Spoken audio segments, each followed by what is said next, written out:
আজ যুবক মনে করছে যৌবন কাল, আর কিছুদিন ফুর্তি করি, এই তো না। না বাজার, প্রতি সেকেন্ড লেখা হচ্ছে, প্রতি সেকেন্ড ঘুরে ঘুরে কি লাভ?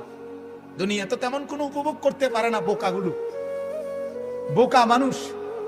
এক স্বামী এক স্ত্রী, এক পুরুষ এক নারী বিবাহের বন্ধনে পবিত্র যখন আবদ্ধ হয়, তো স্বামী স্ত্রীর, নারী আর পুরুষের সম্পর্ক, নারী আর পুরুষের ভালোবাসা, নারী আর পুরুষের আনন্দ ফুর্তি বৈধভাবে হালাল ভাবে তারা যা উপভোগ করে, ওই নাফরমান যে সম্পূর্ণ গুনাহ ভিন্ন পরিবেশে অর্থাৎ বৈধ শরীয়ত সম্মত বিহীন ব্যতীত যারা মেয়ের পিছনে ঘোরে, মোবাইলের পিছনে ঘোরে, এরা শুধু শরীর চরিত্র নষ্টই করে, কিন্তু উপভোগ যেটা এটা কিছুই পায় না। গোড়ার ডিম ছাড়া আর কিচ্ছু। বেকুব, একবারে বলদ, একেবারে ফুল বলদ, বেউকুফ। তো এটা কি দেখো? প্লাস্টিক। তুমি যে মোবাইলের মধ্যে উলঙ্গ ছবি দেখতেছ, নাচ দেখতেছ, হিন্দি সিনেমার নর্তকীরে দেখতেছ, কিতা দেখো? এটা তো প্লাস্টিকে না। কথা বলেন না কেন? তা তুমি কিতা উপভোগ করলা? তুমি কিছুই তো মূলত উপভোগ করলা না। যে মায়ের পিছনে তুমি প্রেম করো, অনেক কি উপভোগ করলা তুমি? হুদা পয়সা না খরচদার তোমার, তোমার কতগুলো টাকা ছাড়া আর কি যাইতে আছে? তোমার শরীরের যৌবনটা নষ্ট হওয়া ছাড়া আর কি হচ্ছিল আপনি বলেন? কিন্তু কে বুঝাবে? বেকুবের বুদ্ধি কম থাকে। আমি সবসময় বলি, জালেমের বুদ্ধি কম থাকে, নাফরমানের বুদ্ধি কম থাকে।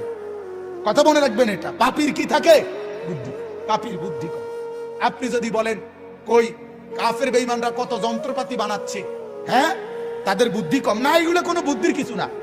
এটা মালিক আল্লাহ কোরআনে স্পষ্ট আছে, আমি পৃথিবীতে যখন যেই জিনিসটি যখন যেই মুহূর্তে বানাবো, এটা আমি আমার কোনো না কোনো বান্দার মাথাতে আমি এটার ফর্মুলা ঢেলে দেই, সে এটা করতে থাকে। কথা বুঝছেন কিনা? আপনি নয়তো যে বেটা ট্রাক বানাইছে তারে আপনি মোবাইলটা বানাইতেন কোন? হেতে কয় পারি না। কাফারস টাকা তুই এত বড় ট্রাক বানাইতে আনলে তুই এটা বানাইতে পারছিস? এটা ছোট। কথা বলেন না কেন? না না, এটা ছোট বড় লইয়া কথা না। আল্লাহ তাআলার ফয়সালা এটা, যাকে দিয়ে আল্লাহ যেই কাজটা করান। ঠিক কিনা বলেন না কেন? হ্যাঁ, আমি আমার জীবনে একবার আমাদের কুমিল্লা, কিছুদিন আগে কুমিল্লা আমাদের ইজতেমা হয়েছিল, দাওয়াত তাবলীগের ইজতেমা হয়েছিল। তখন ওইখানে আমরা মাদ্রাসা থেকে গিয়ে মাটি কাটছে ছাত্র ওস্তাদরা। আমি 3টা কোপ দিছি, মাটির কোপ, মানে কোদাল দিয়া আমি কাটতে গেছি, উইয়ে এলেছি। আমি বুঝি না এটা আমার দৌত।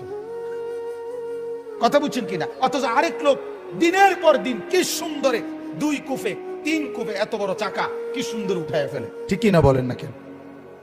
কুল্লুন মুয়াসসারুন লিমা খুলিকা লাহু, এটা হাদিস, আল্লাহর নবী বলছে, যাকে আল্লাহ তাআলা যে কাজের জন্য বানিয়েছেন, যাকে দিয়ে আল্লাহ যেই কাজটা নিবেন, তার জন্য আল্লাহই কুদরতি ভাবে সেটা সহজ করে দেন। সুবহান। হ্যাঁ, আপনি রড ফ্যাক্টরিতে যারা কাজ করে তাদের অবস্থাটা দেখলে বুঝবেন যে এটাই একটা ছোটখাটো জাহান্নাম। ফ্যাক্টরিটার মধ্যে আগুন, আগুন আমাদের চললে কুলাইতো না, কিন্তু ওইখানে কি শত শত কর্মচারী কাজ করতেছে না? কথা বলেন না কেন? আল্লাহ তাআলার কুদরতে। নাহনু কাসামনা বাইনাহুম মাঈশাতাহুম ফিল হায়াতিদ দুনিয়া, আল্লাহ বলেন এই দুনিয়ার মধ্যে কে কি রোজগার করবে এটা আমি আল্লাহ তাআলা বন্টন করি। প্রত্যেকের কর্ম বন্টন করে কে? অটোমেটিক আল্লাহ। নাহলে একসাথে প্রাইমারিতে ভর্তি হয় কত বাচ্চা, কিন্তু পরবর্তী 10 বছরের ব্যবধানে এই প্রাইমারি স্কুলের 10 বছর আগের ছেলেগুলো সব 10 বছরের ভিতরে এক একজন এক এক দিকে ছিটটা বিটটা গেছে। কেন এমন হয়? আল্লাহ পাকের কুদরতেই এক একজন এক এক দিকে ছড়ায় যায়। কেউ দোকানে ঢুকে গেছে, কেউ ব্যবসায় ঢুকে গেছে, কেউ চাকরিতে ঢুকে গেছে, কেউ বিদেশে চলে গেছে, কেউ এখনো পড়ালেখা করতেছে, কেউ সাধারণ অটো চালাচ্ছে, কেউ রিক্সা চালাইতে আছে, কেউ সিএনজি চালাইতেছে। আছে না? কি বলেন? চতুর্মুখী ছড়ায় গেছে কিনা? কেমনে ছড়াই? আল্লাহ। কার কুদরত এটা বলেন না? আল্লাহ। আল্লাহর ফয়সালা। নাহনু কাসামনা, আল্লাহ বলেন আমি বন্টন করি, আমি বন্টন করি। কর্ম বন্টন করে দুনিয়াতে কে? আল্লাহ। আল্লাহ আল্লাহু খালাকাকুম ওয়া মা তা'মালুন, কোরআনের আয়াত। আল্লাহ বলেন তোমাদেরকে সৃষ্টি করেছি আমি আল্লাহ। ওয়া মা তা'মালুন, তোমরা যে যে আমল করছো, কাজ করতেছো, ওইটার সৃষ্টিকর্তা আমি আল্লাহ। ওটা তো আমি করছি, আমি করছি। তোমার দ্বারা দিয়ে এটা হবে, এটা আমার ফয়সালা। পরে দিয়ে যে এটা হবে, এটা আমার ফয়সালা। আবার আজ মাটি কাটবো, এটা আমার ফয়সালা। উনি যে দোকানদারি করবে, এটা আমার ফয়সালা। অতএব আমার বাবারা, আমি আপনাদেরকে কথাটা যদিও শুরুতে প্রসঙ্গটা এটাই শুরু করছিলাম যে ছোট্ট আমল, মনে আছেন এই কথাটা থেকেই, সামান্য নেক কাজকেও কি মনে না করা, ছোট মনে না, বরং সামান্য নেক কাজ। আপনি এখানে 1 টাকা দেওয়ার সুযোগ পাইছেন, 1 টাকাই দিয়ে দেন, 1 টাকাই আপনার পুঁজি, 2 টাকাই আপনার পুঁজি। আল্লাহর নবী সাল্লাল্লাহু আলাইহি ওয়াসাল্লাম বলেন, হে আদম সন্তান, 3টা জিনিস তোমার পুঁজি, তোমার সম্পদের মধ্যে। 1 নাম্বার মা আকালা, 1 নাম্বার তুমি যেটা সরাসরি খাইছো, এটা তোমার পুঁজি। 2 নাম্বার ওমা লাবিসা, তুমি যেটা সরাসরি গায়ে দিছো, এই জামা কাপড়, এটা তোমার।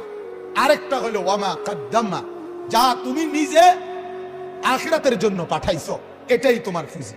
তোমার মুখের খাবার, তোমার সরাসরি গায়ের পোশাক, আর তোমার দান সাদকা, তোমার নেক কাজের খরচ, যেটা তুমি আখিরাতের জন্য পাঠাইছো। নবী বলেন এই 3টাই তোমার, বাকিটি সব দুনিয়াটা দুনিয়াতে। কি বলেন? সোফা, এটা আপনার কবরের সঙ্গীত, কথা বলেন না কেন? খাট আপনার কবরের সঙ্গীত, ডাইনিং টেবিল আপনার কবরের সঙ্গীত, কিন্তু সেজদা, সেজদা আমার সঙ্গী হবে কিনা? আমার রুকু, আমার কোরআন, আমার দান, আমার সাদাকা, আমার সুবহানাল্লাহ বলা, আমার আলহামদুলিল্লাহ বলা, আমার জিকির, আমার তাসবিহ, এগুলো আমার কবরেও সঙ্গী, এগুলো আমার হাসরের মাঠেও সঙ্গী, এগুলো আমার জান্নাতেও সঙ্গী। বলেন আলহামদুলিল্লাহ। এটা ভাবা উচিত বাজার, এটা ভাবা উচিত, এটা বোঝা উচিত।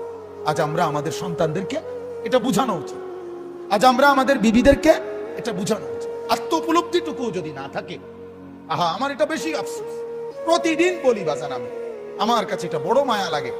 একটা ছেলে কি সুন্দর, 18 বছর, 20 বছর, 25 বছর, এরকম তাগড়া একটা জওয়ান, তার ভিতরে এতটুকু বুঝ নাই যে আমি যে একটা মানুষ, আমার কি করা উচিত, এই বুঝটুকু যার নাই, সে কি পরিমাণ মূর্খ, কি পরিমাণ নাদান। আপনি ভাবেন, সকালবেলা ঘুম থেকে উঠে আরেকবার ঘুম যাওয়া পর্যন্ত একটা মোবাইল তার সঙ্গী, আর কতগুলো বন্ধু 4-5 জনের লগে আড্ডাবাজি, এরা তার সঙ্গী। এরার লগে একবার খারাইয়া মুতে, একবার বৈশা মুতে, একবার মোবাইল চায়, একবার নর্তকী দেখে, একবার নাচ দেখে, একবার কানের মধ্যে ইয়ারফোন লাগাইয়া গান শুনে, একবার মাইয়া দেখলে এটার ফিসে ফিসে হাঁটে, আরেকবার বেড়ি দেখলে এটার ফিসে ফিসে হাঁটে, একবার অসভ্য কথাবার্তা একজন আরেকজনের মধ্যে আলাপ সালাপ করে, আবার কতক্ষণ গেমস খেলে, আবার কতক্ষণ কি আপনার এই মোটরসাইকেল ফাইলে মোটরসাইকেল চালায়, হ্যাঁ, শিক্ষা হই হুল্লুর। আপনি বলেন এটা কি কোনো জীবন? বেটা তুই বল, বেটা বাপ তুমি বলো না, তোমার বিবেক তোমাকে কি বল? এটা কি একটা মানুষের জীবন হইতে পারে? বিনোদন বুঝি মানুষের 24 ঘন্টার, মানুষের জীবনের 24 ঘন্টা বুঝি ফুর্তিতে কাটে, হ্যাঁ, বিনোদন বুঝি একটা মানুষের সারাক্ষণের কাম। আপনি বলেন তাহলে সে কি পরিমাণ বেওকুফ। অথচ আপনারা ভাবতেছে মুসলমানের বুঝটুকু নেই, এবার ফুতে মেট্রিক পাস, শিক্ষিত, শিক্ষিত, কোনো খারাইয়া মুতে মিয়া হে বলে শিক্ষিত, একটা সেজদা করতে জানে না। গত 1 বছরে আপনার নাফরমান ছেলে ফজরের নামাজ পড়ে নাই কোনোদিন, এটা শিক্ষিত তো দূরে থাক, মূর্খতা তো মূর্খ হয় না বেটা। শক্ত হারামিতে তো হারামি হয় না। মিয়া একবার ভাবেন, মিয়া মুসলমান, এই মুসলমান একবার ভাবেন, ছেলে কি মানুষ হচ্ছে না জানোয়ার হচ্ছে? দেখেন মিয়া, মালিক চেনে না যে, মনিব চেনে না যে, বাঁচানেওয়ালাকে যে চেনে না, লালনকারীকে চেনে না, পালনকারীকে চেনে না, আমার 24 ঘন্টা আমি যার ইশারায়, যার ইঙ্গিতে, যার হাতে আমার অস্তিত্ব, তাকে যে চেনে না, এ চিনলটা কি বলেন? শিখলোটা কি? শিখলোটা কি বলেন? এ বুঝলোটা কি বাজার? হা হা, আল্লাহ আমাদেরকে মাফ করে দেন। কিছু কইেন না, কিছু কইেন, কিচ্ছু বলিয়েন, কিছু বলিয়েন না। আজকে হঠাৎ কইয়া কি করবেন? গাফেল তো অনেক দিন আগ থেকে গাফেল হয়েছে, কথা বোঝেন না? হ্যাঁ, অসুবিধা নাই আমার বাজান। এই জন্য আমি অনুরোধ করছি, আমরা প্রত্যেকেই নিজের আত্ম উপলব্ধি করেন, নিজেকে চিনেন। ইস্তাফতি কালবাক, আপনি আপনার দিলকে প্রশ্ন করেন। আল্লাহর নবী বলছে দিলকে প্রশ্ন করো, তুমি তোমার দিলকে নিয়ে ভাবো। আসলে তোমার হালাত কি। ওয়াল তানজুর নাফসুম মা কদ্দামাত লিগাদ। আল্লাহ বলে, ও বান্দা, ভাবো তো আগামীকাল যদি কিয়ামত, আগামীকালই কিয়ামত, তো আজ তুমি কি পাঠিয়েছো দেখো না, দেখো। আল্লাহ তাআলা বলে, আলাম ইয়ালাম বিআন্নাল্লাহা ইয়ারা। বান্দা, তুমি জানো আমি কিন্তু সারাক্ষণ তোমাকে দেখছি। বিআন্নাল্লাহা ইয়ারা, আমি সারাক্ষণ দেখে থাকি। মা গাররাকা বিরাব্বিকাল কারীম। আমি মাওলা কেন সিজদা পেলাম না? বলেন না বাপ, যুবক, এই ছেলেরা বল না বাপ, আজ সারা দিনে যারা এক ওয়াক্ত নামাজ পড়ো নাই, আল্লাহর সাথে এত রাগ কেন করলা? মনিবের সাথে এত নারাজ কেন হলা? আল্লাহ তোমার কি কি ক্ষতিটা করছে বাজান, কও না। হ্যাঁ, মা তোমার যত উপকার করছে মালিক অতটুকু করে নাই? হ্যাঁ, বাবা যে উপকারটুকু করছে আল্লাহ এটুকু করে নাই? বন্ধু তোমারে এক কাপ চা খাওয়াইছে, মালিক তার চাইতে বেশি কোনো উপকার করে নাই? আহা, হায় হায়, কে বুঝাবে এদের? কে বুঝাবে? আপনি বলেন, আপনার ছেলেকে বলেন, কিরে বাপ, আল্লাহর সাথে এত নারাজ কেন হলে?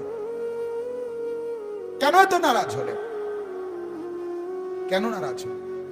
এই জন্য অনুরোধ আমার, ভাবেন আপনারা।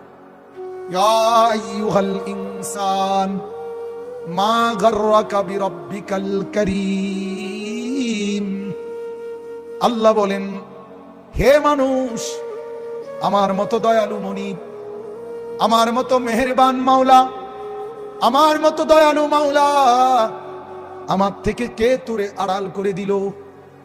আমার থেকে কে রে তোরে ভুলায় দিল? কেন বান্দা তুমি আমার থেকে ভুলে গেলা? আমি কেন সেজদা পেলাম না? মিস কল দিলে বন্ধু তুমি টের পেয়ে যাও, 6টা হরন দিয়ে আজান দিলেও তুমি কেন টের পাও না? যে বন্ধু মোবাইলে মিস কল দিছে সেটা তো তুমি 2 সেকেন্ডের মিস কল, এইটা তো তুমি টের পাইলা।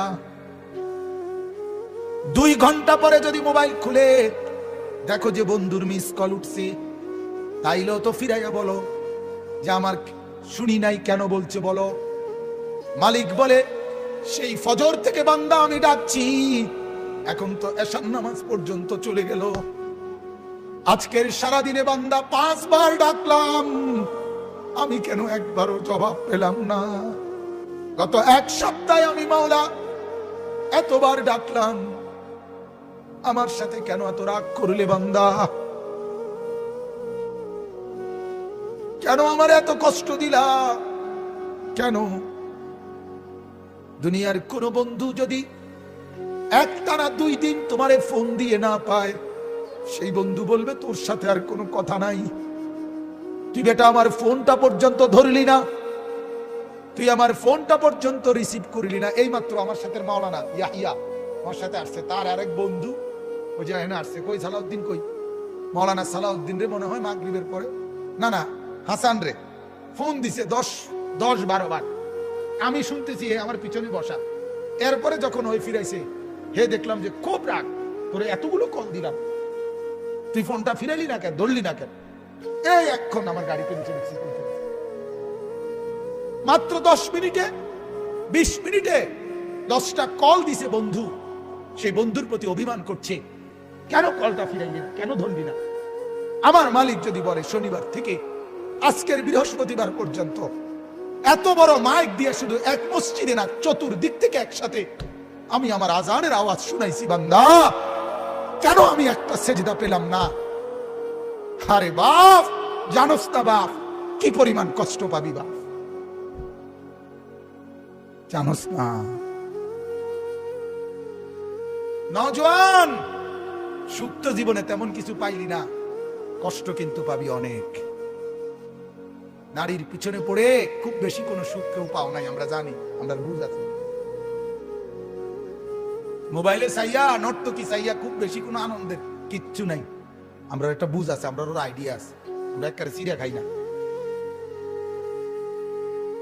রং তামসায় খুব বেশি সুখ পাওয়া যায় না, বন্ধু বান্ধবের এই আড্ডায় খুব সুখ পাওয়া যায় না। সেজদার মধ্যে অনেক মজা আছে, রাত গভীরের সাহাজ্জুদে অনেক মজা আছে, কোরআনুল কারীমের তিলাওয়াতে অনেক মজা আছে। অনেক স্বাদ আছে, তুমি জানো না। সুফিয়ানে সৌরি রহমতুল্লাহ আলাইহি বলছিলেন যে সেজদা দিয়ে আমরা যেই মজা পাই, যদি দুনিয়ার রাজা বাদশারা বুঝতো, তাইলে আমাদেরকে তরবারি গর্দানে রাইখা ওই স্বাদ আর মজা আমাদের থেকে ছিনাই নিত।